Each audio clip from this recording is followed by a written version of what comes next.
نحمدہ ونصلی ونسلم علی سیدنا و مولانا محمد رسول النبی الامین المکین الحنین الکریم الرؤوف الرحیم، اما بعد، بسم اللہ الرحمن الرحیم۔ قل ان تخفوا ما فی صدورکم او تبدوہ یعلمہ اللہ وَيَعْلَمُ مَا فِي السَّمَاوَاتِ وَمَا فِي الْأَرْضِ وَاللَّهُ عَلَى كُلِّ شَيْءٍ قَدِيرٌ۔ صدق اللہ مولانا العظیم۔ محترم مشائخ علماء کرام، معزز معتکفین و معتکفات، جملہ سامعین و ناظرین اور سامعات و ناظرات، حاضرین محترم، بات کو شروع کرنے کے لیے میں نے سورہ آل عمران کی آیت نمبر 29 کی تلاوت کی، اور اسی طرح سورہ النحل میں اللہ رب العزت نے فرمایا واللہ یعلم ما تسرون وما تعلنون، اور پھر سورہ الانعام میں ارشاد فرمایا ولا تقربوا الفواحش ما ظہر منہا وما بطن۔ ان تینوں آیات کریمہ کا معنی اپنے ذہن نشین کر لیں۔ ارشاد فرمایا پہلی آیت میں کہ آپ فرما دیں لوگوں جو کچھ تمہارے سینوں میں ہے، یعنی دلوں میں چھپا ہوا ہے، یعنی تم چھپاتے ہو اپنے دلوں اور سینوں میں جو کچھ تم چھپاتے ہو، یا جو کچھ ظاہر کرتے ہو اپنے جسموں سے، کلام سے، عمل سے، اعضاء سے، اللہ پاک سب کچھ جانتا ہے۔ جیسا کہ میں نے پہلے عرض کیا تھا کہ جہاں بھی دو چیزوں کا ذکر آیا پورے قرآن مجید میں، تو جو سینوں اور دلوں میں مخفی ہے اس کا ذکر پہلے کیا، اور جو جسموں سے، قول و عمل سے ظاہر ہوتا ہے اس کا بعد میں۔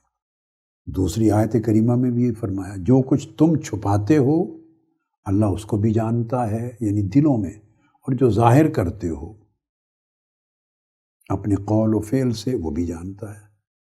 اور پھر سورہ الانعام میں فرمایا کہ لوگوں فواحش کے بالکل قریب نہ جاؤ، جو معصیت ہے، جو فواحش ہیں، جو گناہ ہیں، ان کے قریب نہ جاؤ۔ اور پھر فرمایا خواہ وہ ظاہر میں ہو خواہ باطن میں ہو۔ تو تصریح کی کہ گناہ صرف ظاہر میں نہیں ہوتا، گناہ باطن میں بھی ہوتا ہے، یعنی قلب کا بھی گناہ ہے۔ جیسے آنکھ کا، کان کا، ہاتھ کا، جسم کا گناہ ہے اور کئی گناہ ہیں، اسی طرح دل کے بھی گناہ ہیں، باطن کے بھی گناہ ہیں، وہ چھپے ہوئے ہیں اور اللہ ان کو پہلے دیکھتا ہے۔ یہ چیز نشین رکھ لی کہ اللہ رب العزت نے ارشاد فرمایا قرآن مجید کی آیات میں، اور آپ کو فوکس کروایا کہ سب سے پہلے اس کو اللہ پاک نے بیان کیا کہ جو تم دلوں میں چھپائے ہوئے ہو اللہ ان کو دیکھتا ہے، اور جو ظاہر کرتے ہو اس کو بھی دیکھتا ہے۔ اس لیے ہمیں اپنی توجہ کو پہلے مرکوز کرنا چاہیے اپنے قلب اور باطن کے احوال کو سنوارنے پر۔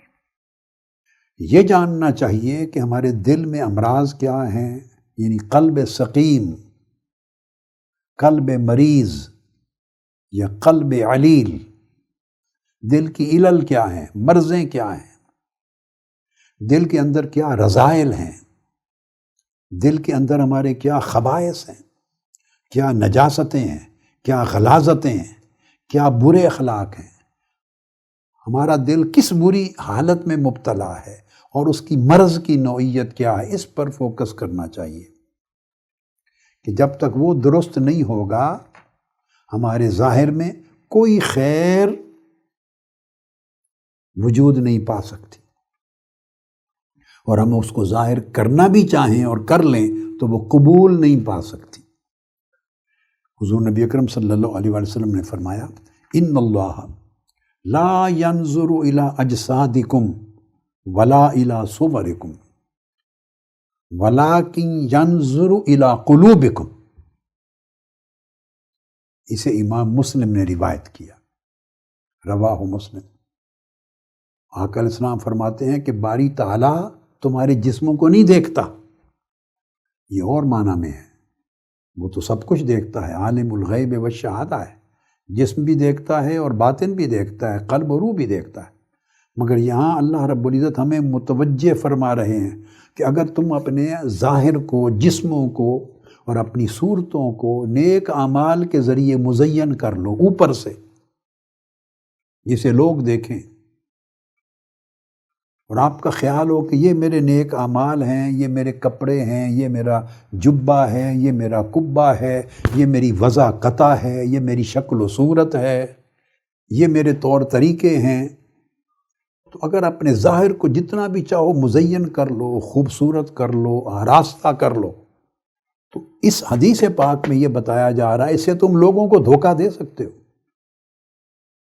لوگوں کو دھوکہ دے سکتے ہو، مگر اللہ پاک کو غرض نہیں ہے کہ تم نے جسموں پر اعمال کی شکل میں کیا سجایا ہوا ہے اور تم نے اپنی صورتیں کیا بنائی ہوئی ہیں۔ اللہ رب العزت اس کو نہیں دیکھتا، یعنی اللہ کو ان سے غرض نہیں، اللہ کے ہاں ان چیزوں کا قبول نہیں ہے۔ کیوں؟ وَلَٰكِن يَنظُرُ إِلَىٰ قُلُوبِكُمْ، وہ تو تمہارے دلوں کو دیکھتا ہے، اللہ کی نظر تمہارے دلوں پر پڑتی اور دلوں کے حال کو دیکھتا ہے۔ یہ ہے باطن کی صورت کہ باطن اور دل صحت مند ہیں یا مریض ہیں، وہ زندہ ہیں یا مردہ ہیں، ان کو آپ نے اللہ کی عطا کردہ ہدایت کے ذریعے شفا دی ہے یا مریض رکھا ہوا ہے، ان میں اچھی خصلتیں، اچھے اخلاق اور اچھی خوبیاں ہیں یا ان میں رذائل، نجاستیں اور برائیاں ہیں، اللہ اس کو دیکھتا ہے۔ کیوں؟ اب اس میں ایک چیز سمجھنے والی ہے، جسموں اور صورتوں کو نہیں دیکھتا کیونکہ یہ جسم جو ہے یہ محل عمل ہے، یہاں سے عمل صادر ہوتا ہے، ہمارے عمل کی جگہ ہمارا جسم ہے، اعمال کی جگہ، اور دلوں کو دیکھتا ہے۔ کیوں؟ کہ نیت کا محل ہمارا دل ہے، نیت دل میں ٹھکانہ کرتی ہے، عمل جسم پر ظاہر ہوتا ہے، اس لیے جو اعمال جسم سے ظاہر ہوں اور ان کے پیچھے خوبصورت خالص نیت دل میں نہ ہو تو اللہ پاک کو وہ اعمال قبول نہیں۔ اس پر میں ایک حدیث پاک کے ذریعے ایک بڑی خوبصورت مثال دیتا ہوں تاکہ تصور اچھی طرح سمجھ میں آ جائے۔ اس مثال سے قبل ایک مختصر جملہ ہے جو آقا علیہ السلام نے فرمایا امت کو، متفق علیہ حدیث میں، وہ بھی ام المومنین حضرت عائشہ صدیقہ رضی اللہ تعالیٰ عنہ روایت کرتی۔ جب فتح مکہ ہو گیا، پہلے آپ کو معلوم ہے لوگ مکہ میں مشکلات میں تھے، ہجرت کر کے مدینہ آئے، مدینہ آباد ہو گیا، اسلامی ریاست بن گیا، لوگ ہجرت کرتے تھے۔ اس سے پہلے ہجرت کر کے حبشہ گئے تھے، پہلے وقت میں حبشہ گئے تھے ہجرت کر کے، پھر واپس آئے، تو پھر بعد میں ہجرت مدینہ ہوئی تو کچھ لوگوں کو 2 ہجرتوں کا شرف نصیب ہوا۔ فتح مکہ ہو جانے کے بعد آقا علیہ السلام نے فرمایا لا ہجرت بعد الفتح، کہ فتح مکہ ہو جانے کے بعد اب ہجرت نہیں ہے، چونکہ ہجرت ہوتی تھی ان مسلمانوں کے لیے فرض یا ان کی اجازت تھی انہیں جو سرزمین کفر پر مظالم برداشت کرتے اور تنگ آ جاتے، زندگی خطرے میں ہوتی، جینا دوبر ہوتا، تو ان کو اجازت دی جاتی کہ ہجرت کر جاؤ، جیسے حبشہ میں ہجرت کر گئے۔ تو ہجرت کا فلسفہ یہ تھا، اور اگر آسودگی ہو، اسلام پر عمل کرنا آسان ہو، اسلام کو پہنچانا آسان ہو، تبلیغ کرنا آسان ہو، اسلام کو طاقت دینا آسان ہو، رکاوٹ اور مشکل اور ظلم جبر نہ ہو، تو ہجرت نہیں تھی۔ جب مکہ فتح ہو گیا تو اب وہ جبر ختم ہو گئے، آپ اپنی اسلامی ریاست بن گئی اور پورا خطہ عرب اسلام کی سرزمین بن گیا، تو فرمایا اب فتح مکہ کے بعد کوئی ہجرت نہیں، ولیکن مگر کیا، جہاد و نیت، سبحان اللہ، جہاد و نیت، 2 چیزیں باقی رہ گئیں، ایک نیک کام کے لیے جد و جہد کرنا، کلمہ حق بلند کرنے کے لیے جد و جہد کرنا، مظلوموں کی مدد کے لیے جد و جہد کرنا، یعنی جہاد، ایک جہاد اور ایک نیت، کسی بھی نیک کام کے کرنے کے لیے صرف دل میں نیت کر لینا، بعد میں اس کام کے کرنے کی فرصت مل سکے یا نہ ملے، آپ کو کام کرنے کے لیے اسباب مہیا ہوں یا نہ ہوں، کر پائیں یا نہ کر پائیں، یہ بات کے حالات پر منحصر ہے، مگر اس نیک کام کے کرنے کی نیت کر لیں۔ جب دل میں نیت کر لی، اس کا اجر ہے، اس کا اجر ہے۔ اور کتنا اجر ہے آپ اندازہ کریں، اس پر بڑا فوکس کریں، من میں توجہ کریں کہ اللہ پاک نے اس نیت کو جہاد کے برابر کھڑا کر دیا کہ دو چیزیں رہ گئیں، ہجرت کا بدل دے دیا۔ کتنا بڑا اجر ہے ہجرت کا۔ قرآن مجید میں مہاجرین کے کتنے فضائل بیان ہوئے ہیں، مہاجرین کا کتنا تذکرہ اللہ پاک نے اپنی وحی میں ان صحابہ کا کیا ہے، اور ان کا درجہ کتنا بلند کیا ہے، جو کہ وہ السابقون میں سے، الاولون میں سے تھے۔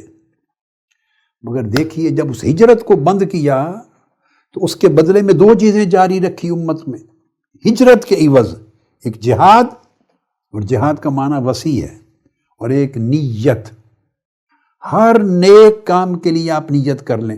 بس آپ نیت کر لیں گے آج کہ اگلے سال بھی اعتکاف میں آنا ہے۔ اب نیت کرنے میں تو کچھ نہیں بگڑتا، بولیے، مگر نیت صدق کے ساتھ، سچائی کے ساتھ کریں کہ میں نے اگلے سال بھی اعتکاف پہ آنا ہے۔ بس نیت کر لیں۔ آپ کو اگلے سال نہ بھی آ سکیں تو اس نیت کرنے کا سال بھر اجر ملتا رہے گا۔ نیت اٹ سیلف اتنا بڑا عمل ہے، جہاد کے برابر ہے، چونکہ نیت بنیاد ہے اس نیک عمل کی طرف دل کو راغب کرنے اور راغب رکھنے کا۔ اب اس کے ساتھ اب میں وہ واقعہ سناتا ہوں بطور مثال کے، حدیث پاک میں، یہ بھی صحیح بخاری میں ہے۔ حضور علیہ الصلوۃ والسلام، بہت بڑا معرکہ تھا غزوہ تبوک، اور آخری معرکہ تھا بڑے معرکوں میں سے آخری۔ اس غزوہ تبوک میں بڑی مشکلات تھی، بڑے دن قیام ہوا۔ جب واپس لوٹے اور پہاڑیوں میں سے، وادیوں میں سے، دشوار گزار راستوں میں سے، مسافتیں عبور کرتے ہوئے، وادیاں عبور کرتے ہوئے، مشکل گزرگاہوں سے آ رہے تھے، طویل اقامت کے بعد وہاں قیام کر کے بارڈر پر، سیریا کے بارڈر پر، تو جب واپس آئے تو آقا علیہ السلام نے فرمایا، اب یہ حدیث پاک سنی، حضرت انس بن مالک فرماتے ہیں، جب ہم مدینہ پاک کے قریب پہنچ گئے، سارا سفر طے کر لیا، تو آقا علیہ السلام نے فرمایا، فقال ان بالمدینۃ اقواما ما سرتم مسیرا ولا قطعتم وادیا الا كانوا معکم۔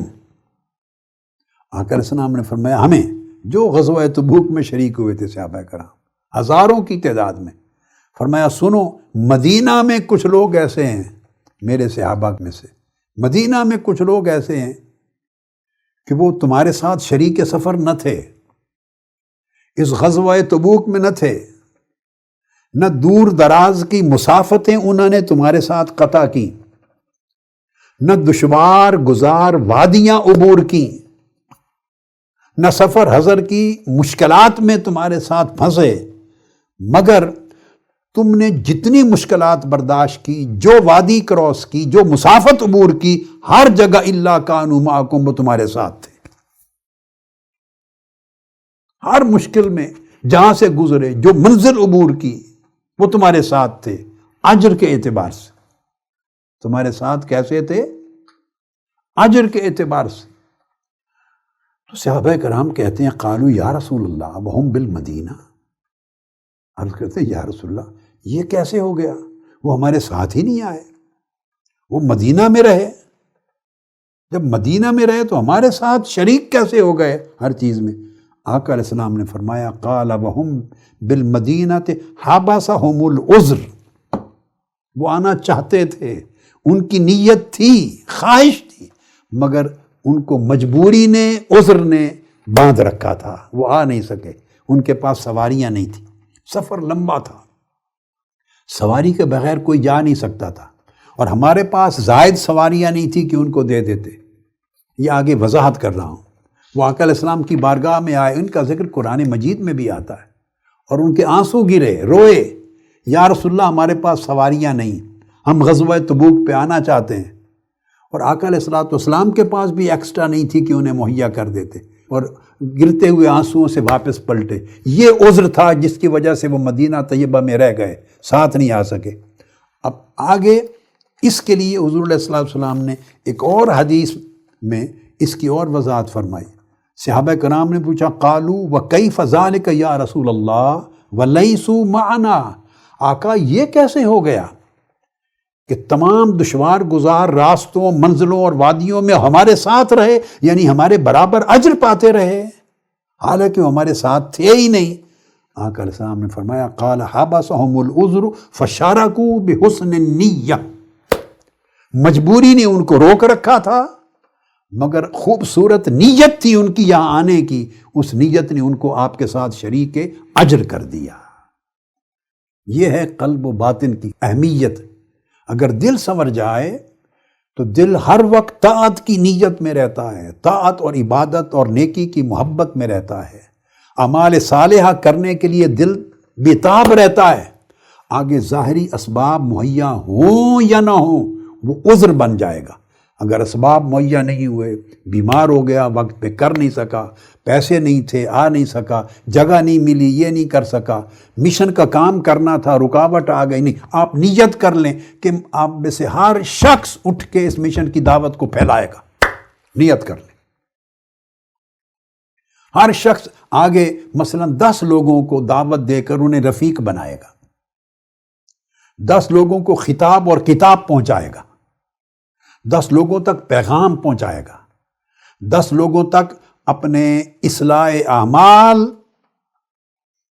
اور اصلاح احوال کا فکر ان تک دے گا، 10 لوگوں تک فکر دے گا کہ حرام کی، معصیت کی، گناہ کی زندگی، غفلت کی زندگی چھوڑنی ہے، اللہ کی طاعت کی، اللہ کے رسول کی مطابعت کی، اللہ کی وفاداری کی، بندگی کی زندگی اپنانی ہے، شر کے کام کو چھوڑنا ہے، شر کو، ظلم کو، خیر کو، عدل کو، نیکی کو اپنانا ہے۔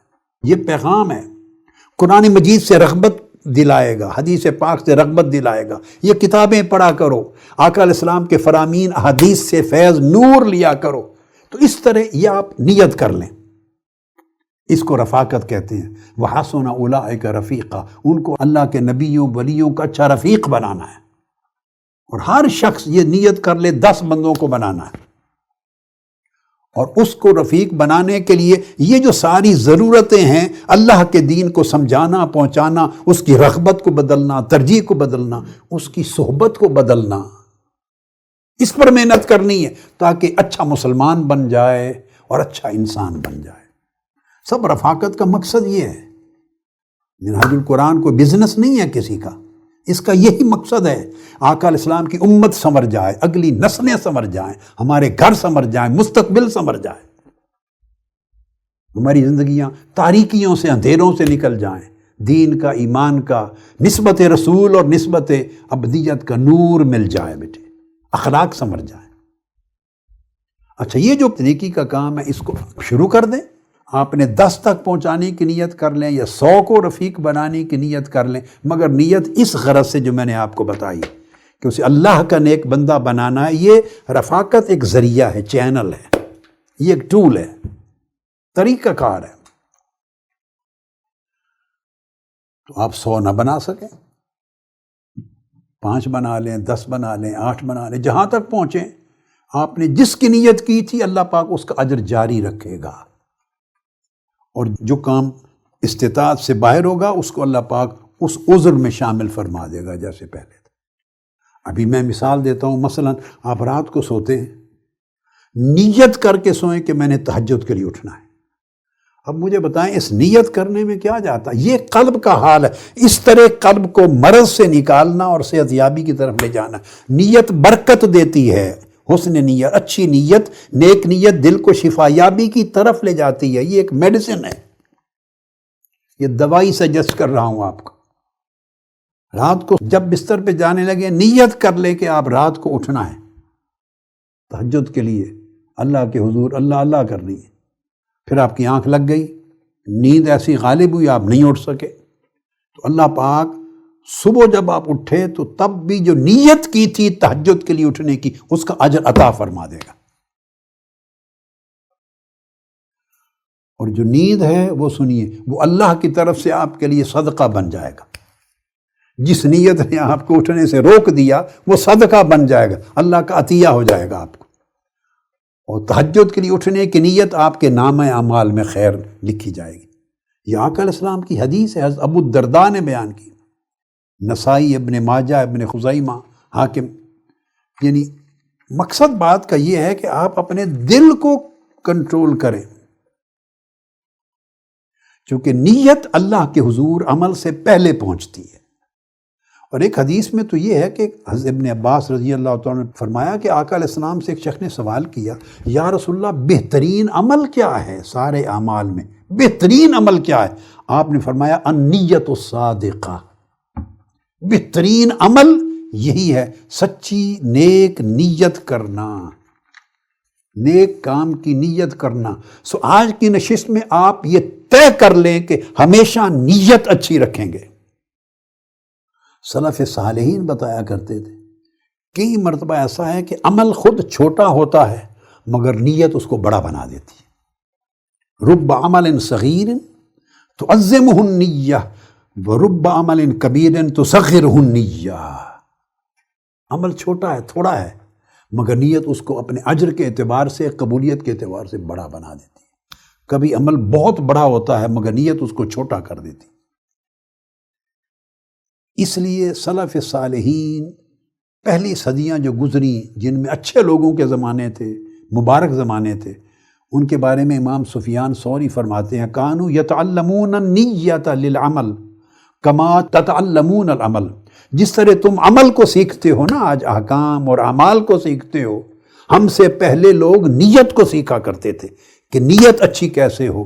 مطلب یہ کہ وہ نیت پہ اتنا فوکس کرتے تھے جتنا تم عمل پہ فوکس کرتے ہو، کہ ان کو پتہ تھا کہ اصل موٹیویٹنگ فورس، روشنی دینے والی چیز، عمل کو مقبول بنانے والی، عمل کو اعلیٰ بنانے والی، عمل کی کوالٹی کو اونچا کرنے والی، عمل کو عظمت دینے والی جو چیز ہے وہ نیت ہے۔ اور یہ ذہن میں رکھ لیں کہ نیت، یہ بات بڑی امپورٹنٹ ہے، نیت بغیر عمل کے بھی عبادت ہے، نیت بغیر عمل کے بھی اللہ کے ہاں اس کا اجر ہے، اور عمل کا بغیر نیت کے اجر کوئی نہیں ہے۔ اگر عمل کریں اور نیت صالحہ اس کے پیچھے نہ ہو تو بلا اجر ہے، اس کا اجر کوئی نہیں۔ اب سمجھ آئی بات کو؟ اور اگر نیت کر لیں اور عمل مجبوری میں نہ کر سکیں تو تب بھی اس کا اجر ہے۔ کیوں؟ یہ جو تمام احادیث بھی بتائیں، سلف صالحین کے آثار بتائے اور پورے تصورات کی وضاحت کی، اس کا مقصود یہ ہے کہ نیت کا تعلق قلوب سے ہے، دلوں سے ہے، دل کا حال ہے نیت، عمل ہمارے جسموں کا حال ہے۔ ہمیشہ دلوں پر فوکس کریں، دلوں پر محنت کریں، دلوں کی فکر کریں، باطن کے احوال پر فکر مند ہوں، اور بندے کو خود پتہ چل جاتا ہے کہ میرے اندر کی کیا کیفیت ہے۔ اس لیے آقا علیہ الصلوۃ والسلام نے فرمایا کہ تمہارے جسم میں الا ان فی الجسد مضغۃ اذا صلحت صلح الجسد کلہ واذا فسدت فسد الجسد کلہ الا وہی القلب۔ تمہارے سینے میں ایک گوشت کا لوتھڑا ہے، وہ سنور جائے دل تو سارا جسم سنور جاتا ہے، وہ بگڑ جائے تو سارا جسم بگڑ جاتا ہے، اور اس کا نام قلب ہے۔ لہٰذا اب ترتیب یہ ہے، اس طریقے سے چلنا ہے کہ ہمارا قول، جو کچھ ہم کہتے ہیں، اس کی اس وقت تک بہتری نہیں ہوتی اور وہ قول صحیح نہیں ہوتا جب تک اس کی تائید نیک عمل سے نہ ہو۔ اب میں ایک سٹیپ اور آگے بڑھ رہا ہوں۔ 4 مرحلے ہیں، 4 مراتب کہہ لیجیے۔ ہم بہت کچھ باتیں کرتے ہیں، کہتے ہیں، بہت کچھ کہتے رہتے ہیں، مگر قول کی بہتری اور قول کی تصحیح چاہیے عمل کے ساتھ۔ عمل شہادت دیتا ہے کہ آپ اپنے قول میں سچے ہیں، اور اگر عمل میں وہ حسن اور وہ جمال اور وہ خوبی، وہ طہارت، وہ پاکیزگی، وہ نیکی نہیں ہے، اللہ کے امر کے ساتھ موافقت نہیں ہے جو بات قول میں کہتے ہیں، تو یہ قول اور عمل کا تضاد ہے، جس کے بارے میں اللہ پاک نے فرمایا لما تقولون ما لا تفعلون۔ تو قول کی تصحیح عمل سے ہوتی ہے۔ آگے چلیے، اب عمل پہ آئے، اسی طرح عمل کی تصحیح نیت سے ہوتی ہے۔ تصحیح یعنی عمل صحت پاتا ہے، عمل صحیح بنتا ہے، عمل پاکیزہ، مقبول اور ماجور، اجر ملتا ہے اس عمل پر جس کے ساتھ صدق نیت ہو۔ قول کی تصحیح یعنی قول کی بہتری عمل کے ساتھ ہوتی ہے، عمل کی صحت و بہتری نیت کے ساتھ ہوتی ہے، اور نیت کی صحت و بہتری اخلاص کے ساتھ ہوتی ہے۔ مخلصین لہ الدین، اللہ کے ساتھ اخلاص کو اختیار کرنا چاہیے، خالص۔ اور نیت جو ہے وہ بہتر بنتی ہے جب اندر خالصیت آ جائے۔ جس چیز کا بھی بندہ ارادہ کر رہا ہے، قصد کر رہا ہے، وہ قصد اور اس کا ارادہ خالص ہو، اس کی طلب خالص ہو، اس کی محبت ہے وہ خالص ہو، اگر خوف ہے وہ اللہ کے لیے خالص ہو، رجا ہے اللہ کے لیے خالص ہو، عمل اور فعل کی خواہش اللہ کے لیے خالص، نیت میں کوئی ملاوٹ نہ ہو، صدق ہو اور اخلاص اور خلوص۔ اور اخلاص کی بہتری کیسے ہوتی؟ وہ ملتی ہے اصلاح قلب سے۔ اخلاص کی تصحیح اور اخلاص کی بہتری اصلاح قلب سے ہوتی ہے۔ سارا مدار جو پوری عمارت کھڑی ہوتی ہے وہ دل پر کھڑی ہوتی ہے۔ اس لیے ہم پر واجب ہے دل کو درست کرنے کا اہتمام کرنا اور اپنی پوری توجہ اور محنت دل کی اصلاح پر خرچ کرنا، صرف کرنا۔ اب جو دل کی اصلاح ہے اس کو سمجھیں، اس کے سفر کے بھی 4 مرحلے ہیں۔ جیسے پہلے 4 مراتب کہیے، 4 مراحل کہیے، بیان کیے، تو اس کے دل کی اصلاح کا جو عمل ہے، اصلاح قلب، اس کے بھی 4 مرحلے ہیں۔ پہلے اس دل کو درست کرنا، اس کا راستہ سیدھا کرنا۔ دوسرا، پھر اس دل کی تطہیر کرنا، اس کو پاک اور صاف کرنا، تصفیہ کرنا، اس سے غلاظتیں نکالنا، بری خواہشات کو نکالنا، برے رذائل کو، برے خصائل کو، برے اخلاق کو نکالنا۔ تو پہلے دل کی درستگی ہے، چونکہ میں نے پہلے بتایا تھا کہ قلب اس کا ٹائٹل ہے، اور قلب کثیر التغیر والاضطراب ہے، کثیر التقلب ہے، ہر وقت اس کی حالت بدلتی رہتی ہے۔ لہٰذا اس کی حالت جو بدلتی ہے تو اس کی پیوریفیکیشن یا اس کی درستگی کا طریقہ یہ ہے کہ پہلے اس کے رخ کو درست کریں، اس کے ڈائریکشن کو درست کریں۔ اور ڈائریکشن تب درست ہوتا ہے جب وہ غلط ڈائریکشن سے اس کا تعلق کاٹیں، غلط مرغوبات سے اس کا تعلق کاٹیں، غلط مألوفات سے اس کا تعلق کاٹیں۔ جہاں جہاں الفت پیدا ہوتی ہے، غلط رغبت پیدا ہوتی ہے، دل جھکتا ہے، اٹریکشنز پیدا ہوتی ہیں، ان سے دل کے تعلق کو کاٹیں۔ جدھر جدھر دل گھومتا ہے، پھرتا ہے، جاتا ہے، ادھر کاٹیں، اس کے ڈائریکشن کو سیدھا کریں، درست کریں، پہلے اللہ کی طرف لگائیں، اور ساتھ پھر اس کو پاک صاف کریں۔ آئندہ جو اثرات رہ جاتے ہیں ان غلط معاصی کے، گناہوں کے، غلط خیالات کے، شہوات کے، تھوڑے تھوڑے اثرات رہ جاتے ہیں، بقایا جات، ان سے بھی صاف کریں، ان بقایا جات کو بھی ختم کریں، تصفیہ کریں قلب کا۔ 2 چیزیں ہو گئیں۔ پھر تیسری چیز، جب وہ تصفیہ کر لیں، پھر اس حال پر دل کو مضبوط اور مستحکم کریں۔ پھر اس حال پر، اس صفائی قلب پر، وہ جو دل کو طہارت ملی ہے، اس کی جہت، ڈائریکشن صحیح ہوئی ہے اور پاکیزگی اور طہارت مل گئی ہے، اس حال پہ دل کو پھر مضبوط کریں، جمائیں، مستحکم کریں۔ 3 چیزیں۔ اور چوتھی چیز، پھر اس دل کو منور کریں۔ جب تخلیہ کر چکے تو پھر تحلیہ کریں، پھر اس کے اندر اچھے اخلاق ڈالیں، اچھے خصائل ڈالیں، اچھے فضائل ڈالیں، اچھی رغبتوں سے، اطاعت سے، عبادت سے، حسن سلوک سے، سخاوت سے، عفو درگزر سے، وسعت سے، معافی، لوگوں کے ساتھ معافی سے، طلب الہی سے، محبت دین سے، خوف آخرت سے، یہ جو اس کے ساتھ انسان کے اخلاق پر پیدا ہوتے ہیں، ایک تعلق باللہ سے اور ایک تعلق بالخلق میں، دو طرح کے اخلاق، کچھ عبادات کی شکل کے ہیں جو تعلق باللہ سے انسان کے اخلاق پیدا ہوتے ہیں، رجحانات پیدا ہوتے ہیں، اور تعلق بالخلق میں ہے، تو پھر ان کے ساتھ اس کو روشن کریں۔ یہ جو 4 مرتبے یا 4 سٹیپس میں نے بیان کیے، ان کو اگر میں ٹرمز دوں یعنی اصطلاحات کا نام دوں تو بن جائے گا، پہلی سٹیج ہے اصلاح قلب، اصلاح، پہلی سٹیج کو اصلاح کہتے ہیں۔ ہم تو اس اصلاح کے لیے بھی فکر مند نہیں ہوتے جس کے ذریعے اس کی ڈائریکشن درست ہوتی ہے۔ دوسری سٹیج ہے تطہیر، وہ طہارت حاصل کرنے کی دل کی۔ تیسری سٹیج ہے تقویم، جیسے آپ اقامت صلاۃ کہتے ہیں نا، نماز کو قائم کرنا، ہر عمل نیکی کا، طاعت کا اقامت مانگتا ہے، صرف کرنا نہیں مانگتا۔ اللہ پاک نے قرآن مجید میں ہمیں نہیں فرمایا نماز پڑھو، نماز پڑھو، نہیں،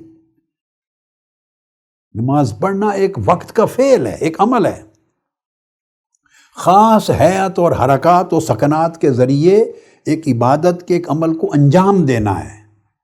حضور علیہ السلام کے ارشاد کے مطابق ان اللہ لا ينظر الى اجسادکم ولا الى صورکم، وہ خاص وضع، قطع، حیات، اعمال کے بھی نہیں دیکھتا، بلکہ ولکن ينظر الى قلوبکم۔ تو اللہ پاک نے ہر جگہ فرمایا اقیموا الصلاۃ، اقیموا الصلاۃ والمقیمین الصلاۃ، نماز قائم کرنے والے۔ تو قائم کرنے کے لیے اس نماز کے تمام اوقات، اس نماز کے تمام ارکان، اس کے تمام شروط اور اس کے تمام باطنی آداب، یہ ساروں کے ساتھ کرنا اور مداومت رکھنا، کبھی چھوٹے نہیں، پختہ ہو جانا، اس طرح نماز کو ظاہر اور باطن کی شرائط و آداب کے ساتھ قائم کرنا، اقامت، یہ تقویم ہوتی ہے۔ تو دل کو بھی تمام ظاہری باطنی شرائط اور آداب طہارت کے ساتھ قائم کر دینا کہ دل قائم ہو، یعنی مضطرب نہ رہے، ہاں اس کا تقلب ہو تو صرف ایک ہی سمت، مولا کی طرف ہو۔ اور چوتھی سٹیج ہے تنویر، جس سے دل روشن ہوتا ہے، منور ہوتا ہے۔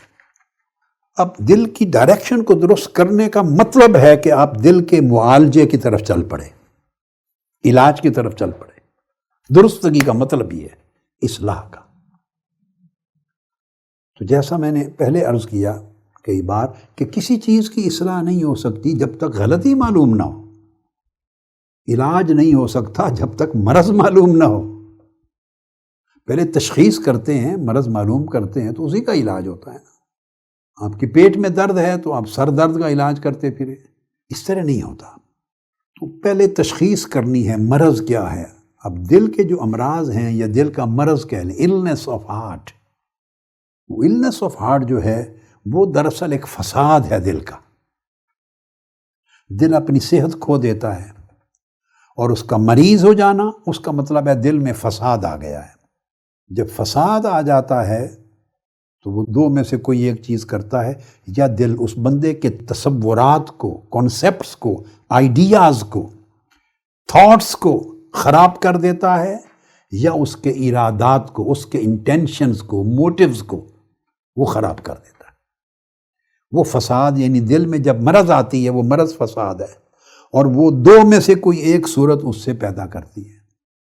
یا وہ فساد اس طرح کا ہوتا ہے کہ بندے کے تصورات کو بدل دیتا ہے، اور تصورات ہی پوری لائف کو چلاتے ہیں۔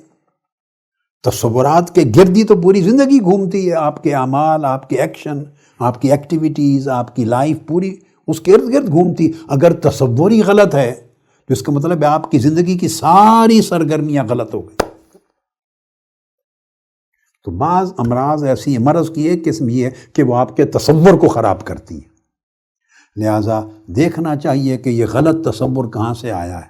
اب میں وہ چیزیں ریپیٹ تو نہیں کر رہا جو کہ خواطر کی بحثیں سب ہو چکی ہیں، اب آپ وہ سمجھ گئے، خود کنیکٹ کریں گی میری اگلی باتوں کو پچھلی باتوں کے ساتھ، اور آپ کریں گے وہ کہاں سے آیا ہے۔ مگر یہ ذہن میں رکھ لیں کہ شر کا اور فساد کا اثر یہ ہوتا ہے اس مرض کا کہ آپ کے کنسیپٹ خراب ہو جاتے ہیں. وہ کس سبب سے ہوئے، کہاں سے وہ جراثیم آپ نے لیے، اس کو بند کرنا ہے.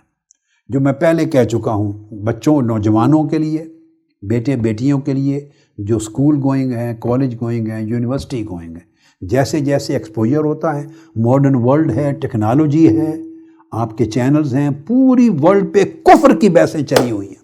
ہر شخص کے ہاتھ میں سمندر ہے کفر کے، دنیائیں کفر کی. ہر آدمی فری ہے جو چائے چڑھا دے، لکھے، آرٹیکل، تصورات، گپ چیٹ سب کچھ چل رہی ہے، ساتھ تصویریں، ساتھ ویڈیو کلپس، جو کچھ دنیا جہان میں اعلیٰ بلا. میں تو ان چیزوں کے اتنے نام بھی نہیں جانتا کہ آپ کو بتا سکوں، مگر میں تو بیسک چیز آپ کو بتا رہا ہوں. وہ انسان پڑھتا ہے، بچے کنیکٹڈ ہیں کیونکہ سٹڈیز بھی ان کی انٹرنیٹ کے ذریعے ہوتی ہے، کمپیوٹر پہ ہوتی ہے. ہمارا زمانہ جب ہم پڑھے، ہمارے زمانے میں کمپیوٹر نہیں تھا، آئی ٹی کی ٹیکنالوجی نہیں تھی، ہم صرف کتابیں ہی پڑھتے تھے. اب آپ ایک سیل فون ماں باپ نے خرید کے دے دیا، ایک ماں باپ نے خرید کے دے دیا، اس کے اندر ساری کائنات آ گئی، بس ختم. میں جب پڑھتا تھا پنجاب یونیورسٹی میں ماسٹرز کے زمانے میں، تو مجھے اسکالرشپ بھی ملتا تھا پنجاب یونیورسٹی کا، اس کو میرٹ اسکالرشپ کہتے تھے، کہ بعض سبجیکٹس میں بی اے میں، بیچلر میں پنجاب میں فرسٹ آیا تھا. اس کی وجہ سے مجھے اپنے ڈپارٹمنٹ پنجاب یونیورسٹی میں بھی اسکالرشپ ملتا تھا. گھر سے ابا جی قبلہ رحمۃ اللہ تعالیٰ علیہ وہ بھی بہت پیسے بھیجتے تھے، تو میرے پاس کثیر پیسے ہوتے. میں ان پیسوں کو، کئی غریب طلباء میرے کلاس فیلو تھے، ان کے پاس خرچے نہیں تھے، میس کے، ہاسٹل کے، کھانے پینے کے، لباس کے، میں وہ پیسے اکثر تقسیم کر دیتا تھا اور خود کئی دن فاقے کرتا تھا. یا جو پیسے ہوتے میں بازار جاتا تھا اور کتابیں خرید کے لاتا تھا. یہ انارکلی جو ہے، مال روڈ سے انارکلی کی طرف، یہاں سب زمینوں پر کتابوں کی دکانیں لگی ہوتی تھیں، اور کئی بازاروں میں دکانیں تھیں.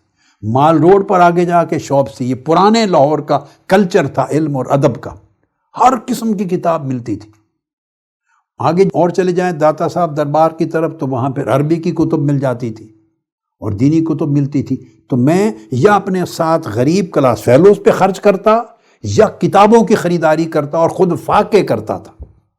3 دن بھی فاقے کرتا تھا. پوری وہ جوانی کی زندگی جو میں نے پنجاب یونیورسٹی میں گزاری، پیسے بہت ہوتے تھے، لیکن یا میں غریب اپنے کلاس فیلوز کی ضرورت پہ خرچ کر دیتا، یا کتابوں کی خریداری پہ خرچ کرتا.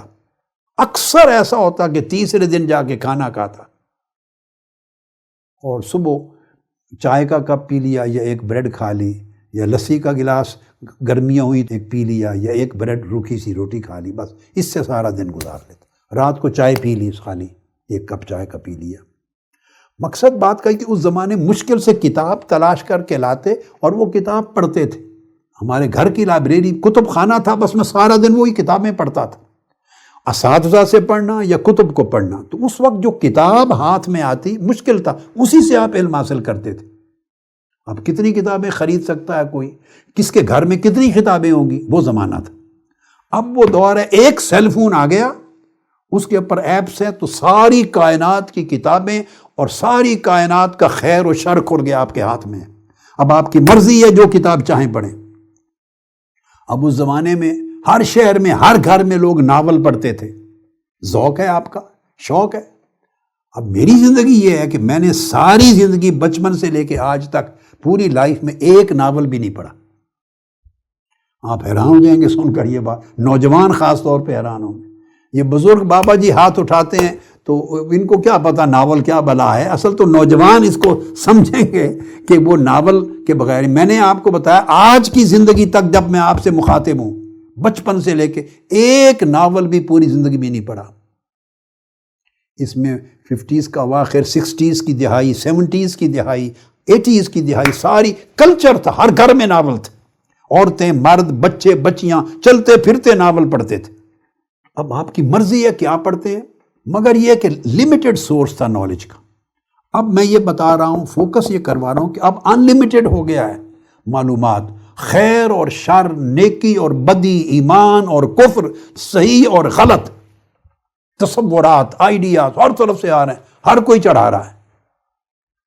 آپ پڑھ رہے ہیں، پھر ہر وقت جب پڑھتے ہیں، ہر وقت سنتے ہیں، ادھر سے تو پھر ذہن متاثر ہوتا ہے، اسی سے ذہن تاثر لیتا ہے، قبول کرتا ہے، اور جب وہ قبول کرتا ہے اس کے اثرات دل پر جاتے ہیں۔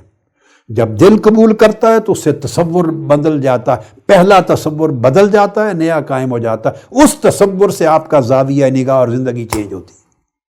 اسی سے عقائد بھی بدلتے ہیں لوگوں کے، اسی سے خیالات بدلتے ہیں، اسی سے نظریات بدلتے ہیں، اسی سے افکار بدلتے ہیں، تھاٹس، آئیڈیاز ایک۔ اور دوسرا جو مرض ہے وہ ارادات، ارادوں پہ اثر ہے، تو ارادے کو غلط کر دیتا ہے، تو عقائد بگڑتے ہیں، نظریات بدلتے ہیں، تصورات بدلتے ہیں، خیالات بدلتے ہیں، ارادات بدلتے ہیں۔ تو جب ارادہ بدل جائے تو ارادے کے بدلنے سے حق اور نیکی کی چیز کے ساتھ بغض اور تنفر، نفرت پیدا ہو جاتی ہے، اور بری چیز کے ساتھ رغبت اور محبت پیدا ہو جاتی ہے۔ تو اس وجہ سے جو دل کا مرض ہے اس کی تقسیم کرتے ہوئے کہتے ہیں کہ بیسیکلی اس کی کیٹیگریز دو ہیں، ایک مرض شک کے ساتھ منسوب کیا جاتا ہے، اور ایک مرض طمع اور شہوت کے ساتھ منسوب کیا جاتا ہے۔ مرض الشک والریبہ، یعنی ایک مرض وہ ہے کہ جس سے دل میں شکوک پیدا ہوتے ہیں۔ جب شکوک پیدا ہوں تو یہ منافقین کی مرض ہے۔ اللہ پاک نے فرمایا فی قلوبہم مرض فزادہم اللہ مرضا۔ منافقین کون تھے؟ کفار اور مومنین دو اینڈز تھے۔ مومن وہ تھے جن میں کوئی شک نہیں رہا تھا، دل تصدیق کرتا تھا اور ظاہر ان کا اور زبان اقرار کرتی تھی۔ کافر وہ تھے جو کھلا انکار کرتے تھے، نہیں مانتے تھے، یہ معنی کفر کا تھا، جہود کرتے، حسد کرتے، مخالفت کرتے، کھلی دشمنی کرتے۔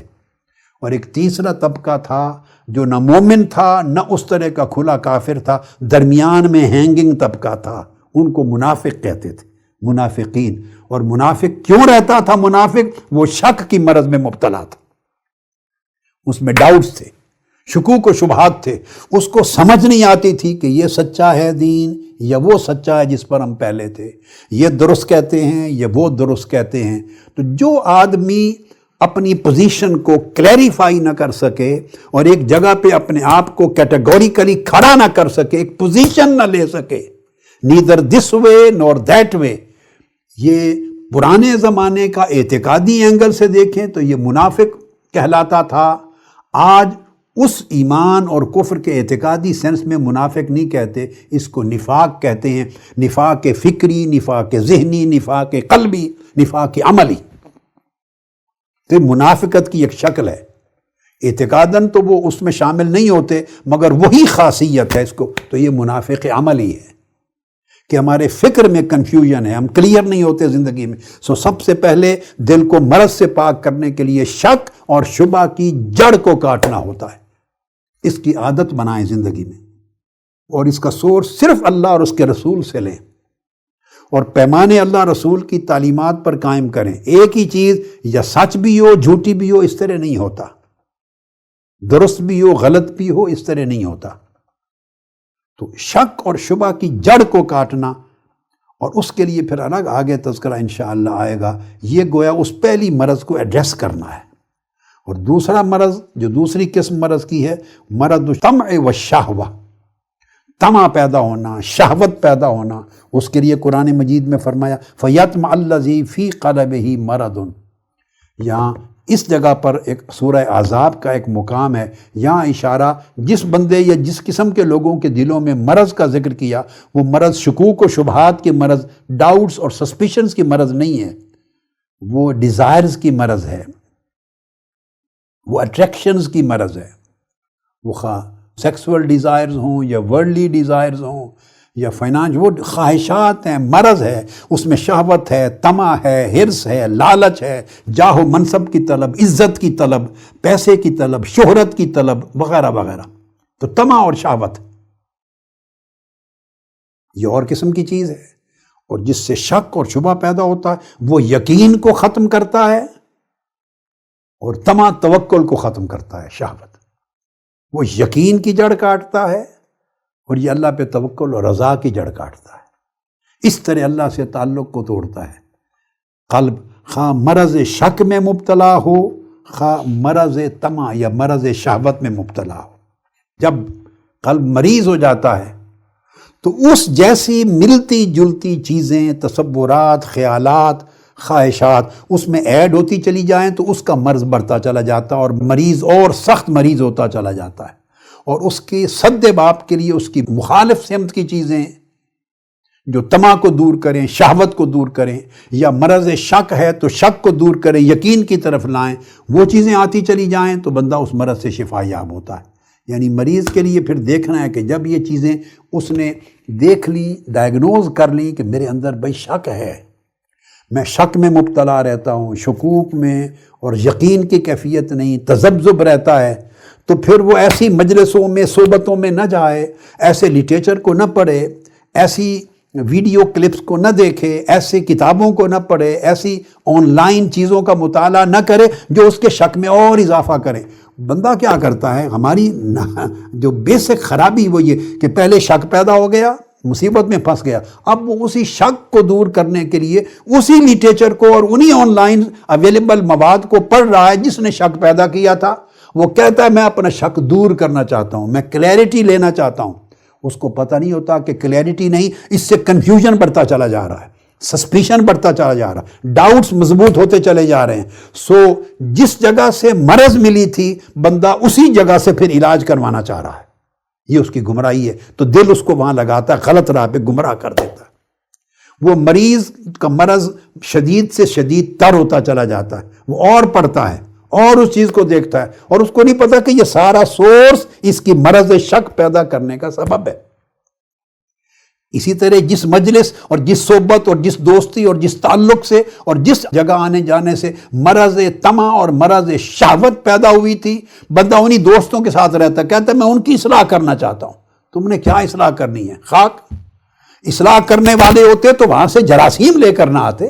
اب جہاں سے طمع اور شہوت کے جراثیم لیے ہیں تو وہاں سے اور بڑھتے چلے جاتے ہیں، چونکہ دل کی آسودگی قائم ہو جاتی ہے، اس سے بڑھتے بڑھتے وہ مرض شدید تر ہوتا چلا جاتا ہے۔ تو سب سے پہلی چیز یہ ہوتی ہے کہ اس سورس کو قطع کر دینا، اس کو بلاک کر دینا جہاں سے مرض انٹر ہوا ہے۔ آج کی گفتگو یہاں پر ختم کرتے ہیں، اللہ رب العزت اتنے میں خیر فرما دے گا۔ کل انشاءاللہ تعالی اللہ پاک نے جو چاہا مضمون کا وہ حصہ بیان کریں گے۔ وما علینا الا البلاغ، والسلام علیکم ورحمۃ اللہ وبرکاتہ۔